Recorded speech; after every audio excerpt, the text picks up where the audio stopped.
Psalm 139. Lord, you have searched me and known me. You know when I sit down and when I stand up. You understand my thoughts from far away. You observe my travels and my rest. You are aware of all my ways. Before a word is on my tongue, you know all about it, Lord. You have encircled me. You have placed your hand on me, and this wondrous knowledge is beyond me. It is lofty. I am unable to reach it. Where can I go to escape your spirit? Where can I flee from your presence? If I go up to the heavens and you are there, I shall make my bed in Seoul. You are there. If I fly on the wings of dawn and settle down on the western horizon, even there your hand will lead me, your right hand will hold me. If I say surely the darkness will hide me, and in the light around me will be night, even when the darkness is not dark, and to you the night shines like the day. Darkness and light are alike to you. For it was you who created my inward parts. You knit me together in my mother's womb. I will praise you because I have been remarkably and wondrously made. Your works are wondrous, and I know this very well. My bones were not hidden from you when I was made in secret, when I was formed in the depths of the earth. Your eyes saw me when I was formless. All my days were written in your book and planned. Therefore, a single one of them begun. God, how precious your thoughts are to me. How vast their sum is. If I counted them, they would outnumber the grains of sand. When I wake up, I am still with you. Brilliant. Thank you so much, Louise. Thank you for reading that for us. So yes, we are continuing our series in the book of Psalms. And today we're thinking about the theme of loneliness and the God who sees. If we can have the theme title up, please, Nick. Thank you very much.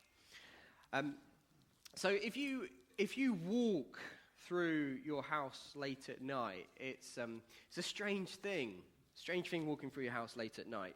The lights are off, everything's quiet and still, there's no voices, the chairs are empty, there's no one sitting around the table. And you think, wow, what calmness. But then you suddenly remember that this place, the house, it was not built to be empty. The chairs, they were meant to hold people. The table, it was meant to have discussion and community around it, conversation. The rooms, they were meant for life. And in the same way, the human heart is not built for isolation.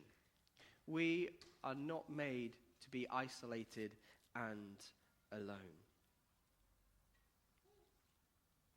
But many of us, we experience or will experience loneliness and isolation. And that's why today is important. Because loneliness and sadness is experienced when one has or perceived to have no friends or company. And the thing is that the latest stats, they show us that loneliness is becoming more common. According to NHS England, around 22% of adults say that they feel lonely at least some of the time. 6% say they feel lonely often or always. Now, whilst the children and the young people were in here, we were around about 100 people, give or take, okay? We're around about 100 people. So if we take those stats of, say, 100 people that were in here, okay, 22 of us are experiencing loneliness right now as a thing. And by the way, we're mistaken by thinking loneliness is just amongst the elderly. Younger people are now some of the loneliest, experiencing the biggest amount of loneliness. 29% of people aged 16 to 24 say they feel lonely at least sometimes. That's quite a lot. I don't know if you're surprised by those figures. Perhaps I was a little bit surprised. But loneliness is a big thing that we are dealing with, that we are experiencing. And there are thoughts as to what the key contributors are to this. Declining marriage and family stability, less community life, happening in our society, more digital relationships, people going online for relationships, fewer shared social spaces. And seeing as it's Mothering Sunday as well, I want to recognize that according to the stats, up to 90% of new mums report feeling lonely, and around half feeling frequently lonely. Okay, big factors in this include change in workplace relationships, change in daily adult conversations, change in spontaneous social time, a lack of kind of village sense of wider family and community inputting in upbringing children as well. So it's interesting, isn't it, that we live in the most digitally connected time. I mean, we can communicate in an instant with just about anybody at any place in the world. And yet, we're experiencing some of the highest levels of loneliness ever. So, what if the things in this world that are meant to make us more connected are actually making us less connected? That's an interesting thought, isn't it? And in Psalm 139, we learn that we're not alone and we're not meant to be alone. That we've been searched, we've been known. I think in the version that Louise read, it said encircled. In my version, it says hemmed. That we've been hemmed in from behind and before. That there's nowhere to go from God's Spirit. But yet that can be so far from the truth from our experience. And I want us to turn to the person next to us this morning, and I want you to say to each other, I am not alone. Can you do that? Turn to the person next to you, say, I am not alone.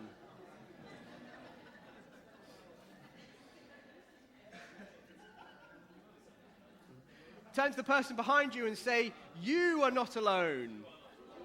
There we go. Yeah. All right. Do you believe it yet? Do we need to say it again? Yeah. Brilliant. Okay. Well, so yes, we're not alone. And now I want us to look at verse 5 in particular. If you've got your Bibles open in front of you, just cast your eye to verse 5. And it says, you hem me in from behind and before, and you lay your hand upon me. And I wonder, how is it that you truly feel when you read that in verse 5? Do you find that comforting, or do you find that threatening? Do you find it comforting, or do you find it threatening? It's an interesting question, isn't it, from verse 5? Do you find that comforting, or do you find that threatening? Now, how we answer that, it might depend on how we understand that phrase, hem in. Because there's two ways that we can look at it. In the original, on the one hand, it can mean the simply of binding or tying of loose ends.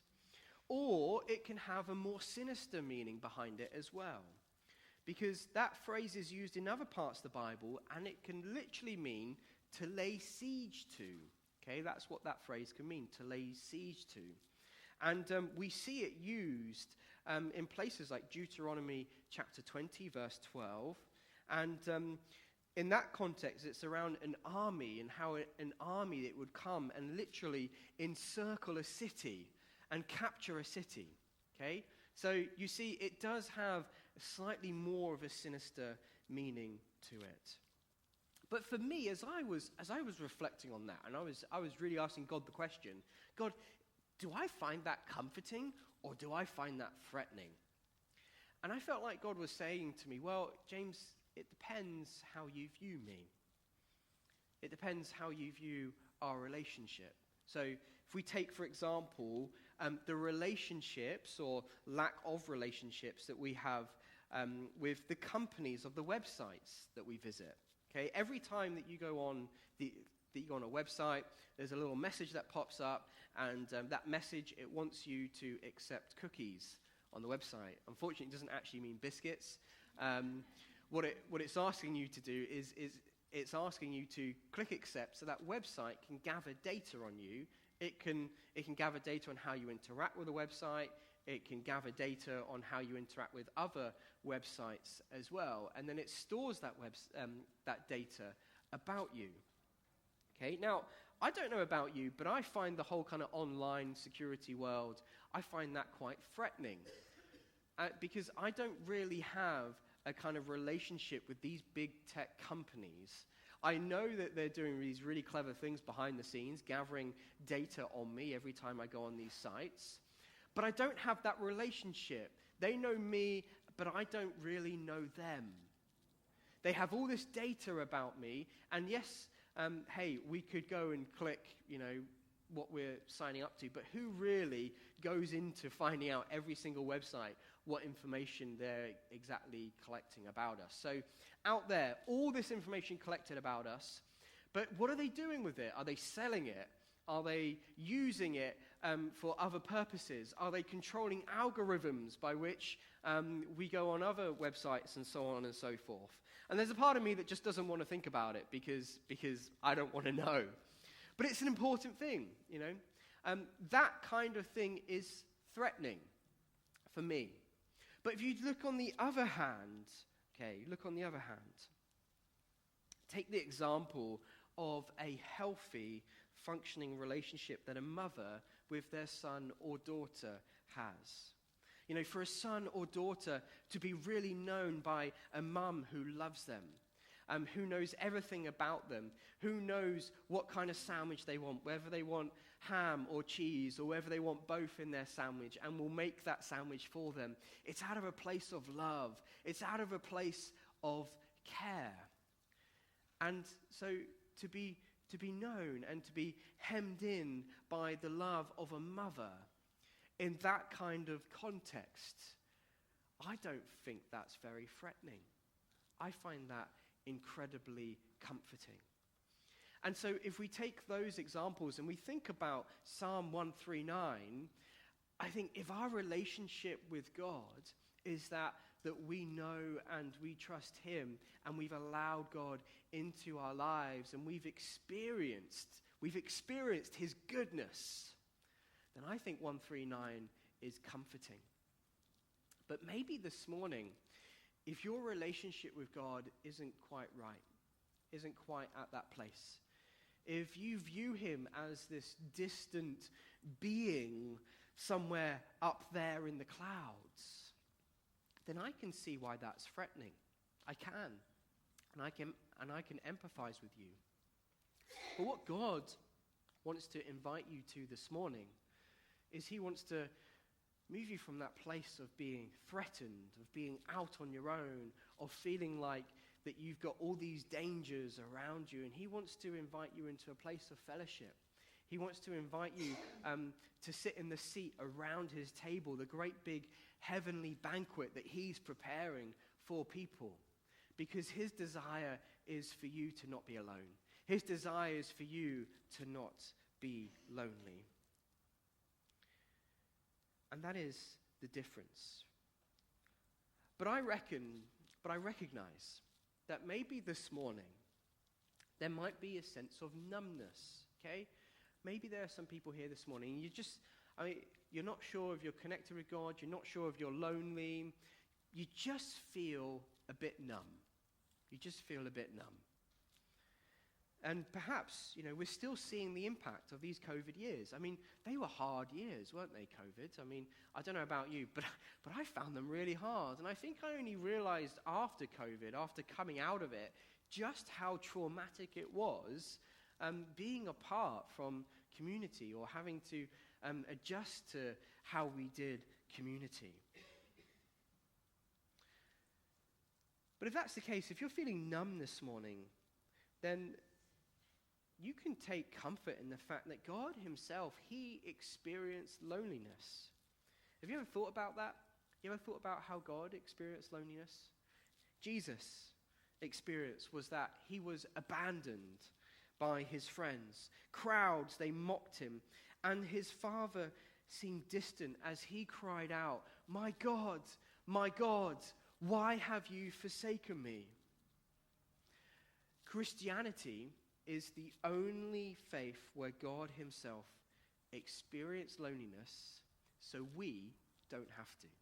It's the only faith that God himself experienced loneliness so we don't have to. And so maybe this morning, if you're feeling lonely or you're feeling just a bit numb, this place is a great place to start in Psalm 139, just reading through these words, these words that are ancient but have been told as truth for so many years, and they still are true today. Because in verse 13, we read that we are knit perfectly in our mother's womb. Do you know that places intrinsic value on you? You are not here by accident. You are not a mistake. You are not here to be alone. But because you are designed, because you are created, you have value. You have someone who has thought about you. Someone who has thought about however many hairs you have on your head, some of us more than others. Yeah, there we go. You're still awake. That's good. Someone who has thought about your kind of characteristics, how you should look, how you're made, how you're created. God was mindful of you, that he would make you and that he would create you. And do you really think that your designer, your creator, would make you to be alone? No. God does not want that of you today. And do you know what? That's why who we are as a church. We see value in people, not because of what you do. Your value here at Millen Baptist Church, it's not what you do, okay? Although I and we do appreciate what you do, but that's not your value. Your value is that you have been made and created by God. And so as a church, in our community, you are valued here because we see God's design in you. We see how God has made you. We see how God loves you. And this is a place as well where you are loved. But I'm increasingly aware that there's a paradox when it does come to loneliness. Because some of the loneliest places, they can also be some of the busiest places, can't they? Big cities like London can be lonely cities. You know, there's so many people coming and going, yet so little community. Likewise, you can be in a crowded room with great people and still be lonely. You could even be at church. You can be here and even experience loneliness. You can have tons of friends on Facebook, followers on Insta and TikTok, and still experience deep loneliness. So what's the answer? What's the answer to that? Well, here's some thoughts on how we can apply this to our lives today. Psalm 139. First of all, use technology in a way that will enhance human relationships and connection. Okay, for those of you taking notes, you might want to note this down. Use technology in a way that will enhance human relationships and connections. If you take going to the shop, for example, going shopping, think about how in the last few years, how that simple experience of going to the shop has changed.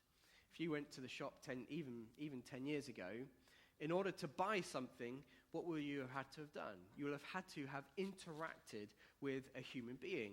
You will have had to have hopefully smiled at the cashier as they scan your items and say hello to them. But now, today, we walk into a shop and we go beep, beep, tap, tap, done. Walk out, okay? How we shop has changed.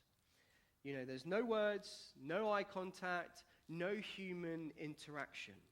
Now, I'm not saying that we should launch a campaign to get rid of self-service checkouts, but I am saying that being aware of these small changes in our society and in our world is important, because when there's lots of small changes in how we behave and how we interact with one another, do you see, it creates the bigger picture and it reinforces that notion of loneliness.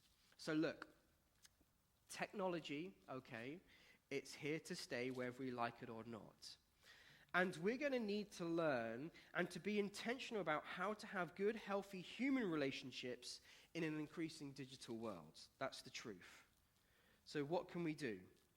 Well, yes, we can decide to queue up for the cashier instead of a machine. But actually, I'm going to set us a challenge that goes even further than that. Are we up for a challenge this morning? Yeah. Excellent, good. So, at some point this week, when you go into a shop, okay, I want you to choose not the self-checkout, but the cashier line. And if there's more than one cashier line, okay, I don't want you to look for the shortest line.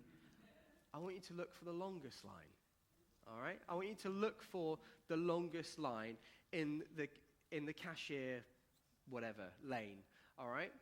And I want you to go stand in that line, not grumble about it, okay, but to think of doing it as an act of rebellion to the hurry and the lack of human interaction that we have in our world. And as you stand in that line, hey, you might just want to take a moment just to collect your thoughts. You might just want to take a moment to be aware of your surroundings. You might want to take that moment to pray. If you're feeling really brave, you might want to strike up a conversation with the person in front or behind you in that line.